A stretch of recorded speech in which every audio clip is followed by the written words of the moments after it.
মানুষ আছে হ্যাঁ বেড়ায় ধনী হয়েছে কেমন পরে আমি শুনছি আরেক বেড়াতে শুনছি এবারে নাকি এক সুটকিস টাকা পাইছে, টাকা পাইয়া পরে ধনী হয়েছে। তো এখন টাকা যখন পাইছে এবারে অনেকক্ষণ টাকাটির দিকে চাইয়া চুপ করে বইয়া রয়েছে, রক্ত টক্ত বন্ধ হয়ে গেছে গা।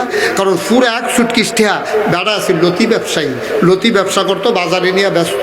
এই লতি ব্যবসায়ী এক সুটকিস টাকা যখন পাইছে এবারে কিউ ফাইব কর হ্যাঁ, লতি বেচে 50 টাকা লাভ করতে পারলে তে খুশি। আর সেই জায়গার ভিতরে এক সুটকিস টাকা, তা কতক্ষণ যে চাইয়া রয়েছে, চৌখো লড়ে না, হাতও লড়ে না, পাও লড়ে না, ভিতরে রক্ত বেড়াইয়া থাকবে গেছে কথা। অনেকক্ষণ পরে আস্তে আস্তে চালু হয়েছে, পরে তে উঠটা টেহা লইয়া গেছে বাড়িতে গিয়েছেন। এটা শহীদ তলে রাখিয়া তার বড় ভাইয়ের ডাক দিয়ে আনছে, আইনার সে ভাই সাহেব মনে করেন আমি এক সুটকিস টেহা পাইলাম না, এটা মনে করেন কিন্তু ফাও কথা মনে করেন তুই 100 টাকা পাইবি কারে মনে করেন না পাইছি না, এটা অসম্ভব, তুই বিগিতি হারে মনে করতেন পারেন না আপনি পাইছি না, এটা ওইতো না, আমি হুদুদি মনে করলাম কিন্তু তুই 50 টাকা পাইলে খুশি, তুই 100 টাকা পাইবি কয় ভাই সাহেব মনে করেন আমি রাস্তা দিয়ে 8টা যেতে আসি, হঠাৎ করে দেখলাম একটা সুটকিস খুললা, দেখলাম 100 টাকা, মনে করেন এটা আমি পাইলাম না, জীবনে এই ঘটনা হইছে না, এটা ওইতো না, তুই টাকা পাইতি না।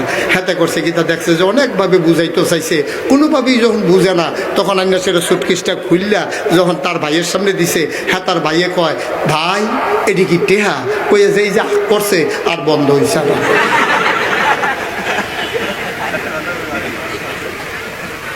আব্বা একটু চিন্তা করি, আমি কারো শত্রু না, আমার আনছেন দুটা কথা বলার জন্য, আমিও পারি।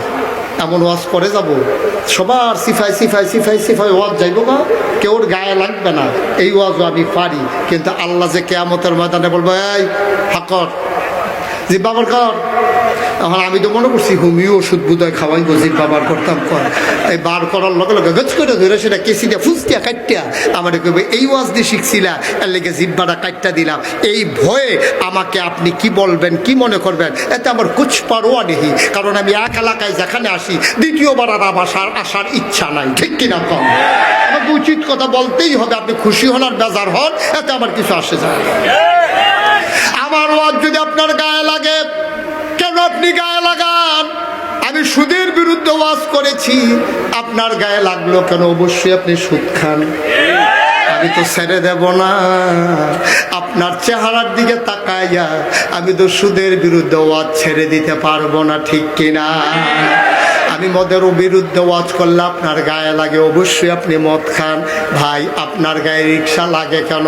অবশ্যই আপনি রাস্তার মাঝে দাঁড়াই রইছেন, রাস্তার মাঝে দাঁড়াইলে রিক্সা তো গায়ে লাগবেই।